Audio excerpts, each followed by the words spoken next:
दोस्तों, जब भी हम इस विशाल ब्रह्मांड के बारे में सोचते हैं तभी हम ये विचार करते हैं कि क्या ब्रह्मांड में ऐसा भी कोई ग्रह है जहां जीवन रह सकता है। क्या इस ब्रह्मांड में पृथ्वी ही एकमात्र ग्रह है जहां जीवन संभव है।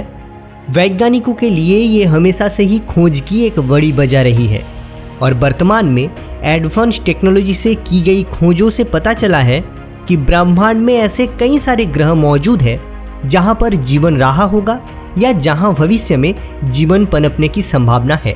मार्स यूनिवर्स के इस एपिसोड में हम एक ऐसे ही ग्रह के बारे में जानेंगे जो कभी पृथ्वी की तरह ही जीवन का अनुकूल रहा होगा या भविष्य में बस्ती बसाने के लिए उपयोग हो सकती है। दोस्तों, मार्स यानी मंगल ग्रह के बारे में तो आप जानते ही होंगे।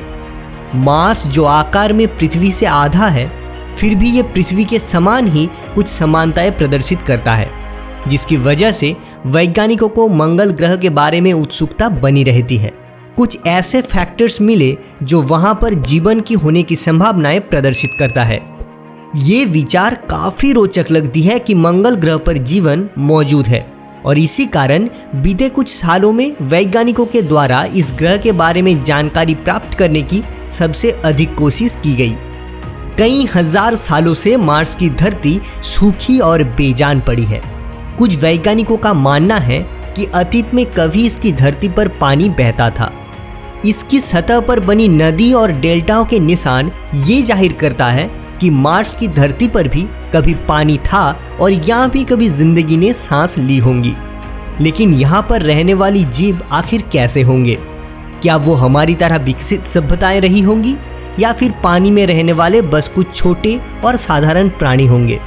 अब किसी भी चीज़ की नेचर या वातावरण जानने के लिए उसकी फिजिकल और जियोग्राफिकल स्ट्रक्चर जानना ज़्यादा ज़रूरी है और इसीलिए वहाँ के सैंपल्स बड़े ही महत्वपूर्ण होते हैं उस जगह की निरीक्षण के लिए।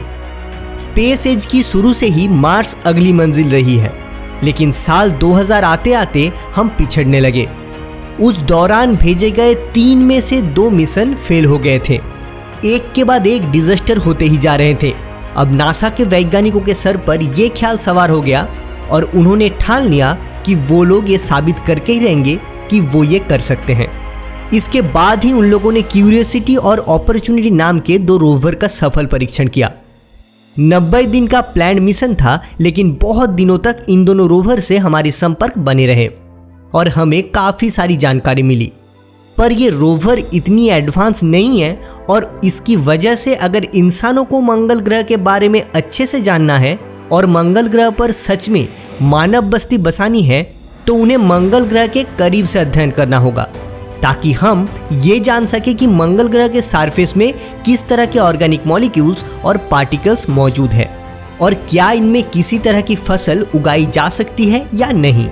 लेकिन इतने सालों के स्पेस एक्सप्लोरेशन के बाद भी वैज्ञानिकों को मार्स की सैंपल्स हासिल करने में सफलता नहीं मिल पाई। पर आने वाले समय में नासा और यूरोपियन स्पेस एजेंसी ने साथ मिलकर एक ऐसे प्रोजेक्ट्स में काम कर रहे हैं जो कि मंगल ग्रह पर लैंड कर पहली बार उसकी मिट्टी का सैंपल्स धरती पर वापस लाएगा। इस मिशन को मार्स सैंपल रिटर्न मिशन नाम दिया गया है, जो कि आने वाले कुछ साल में हकीकत बनने जा रही है। पर आखिर ये मिशन क्या है और कैसे इसके जरिए हम पहली बार मार्स से सैंपल्स लाने में सफल होंगे, ये सब आपको जानना जरूरी है।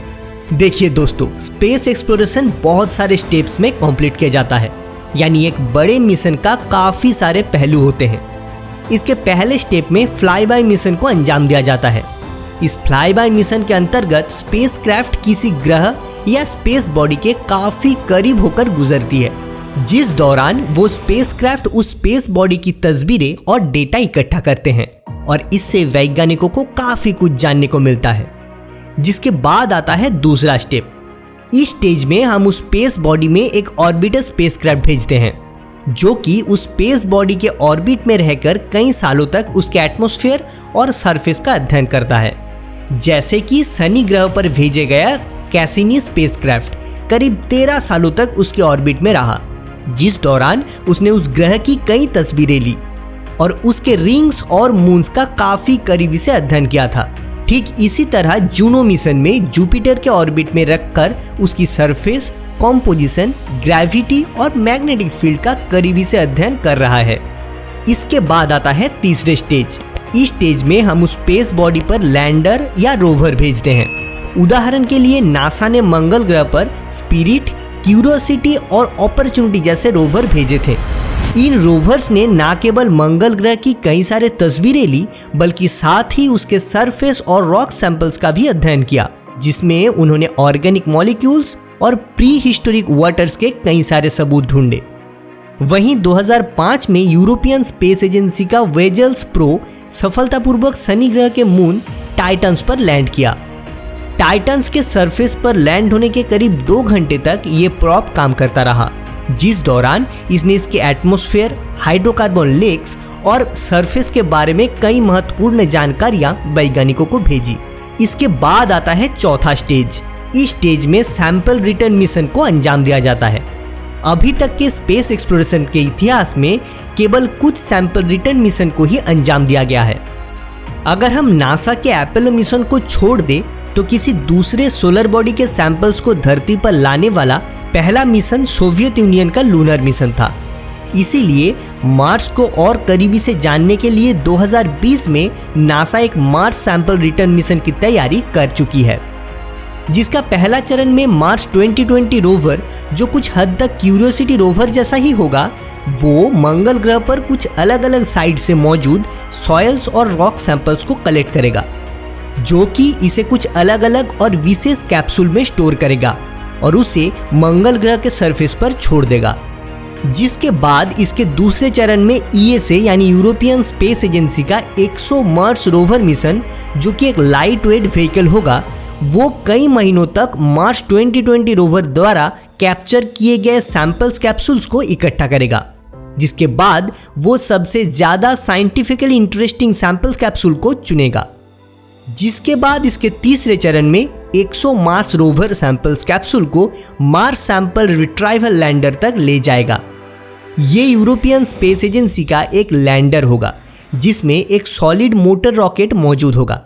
100 मार्स रोवर सैंपल से भरे इन कैप्सूल्स को इस लैंडर तक लेके जाएगा, जिसके बाद इस लैंडर अपने में मौजूद विशेष रॉकेट की मदद से इन कैप्सूल्स को मंगल ग्रह की ऑर्बिट में करीब 350 किलोमीटर की ऊंचाई तक भेजेगा। The Mars sample return will include the first ever rocket launched from another planet. इसके बाद इसके चौथे चरण में ईएसए का अर्थ रिटर्न ऑर्बिटर मंगल ग्रह के ऑर्बिट में मौजूद होगा।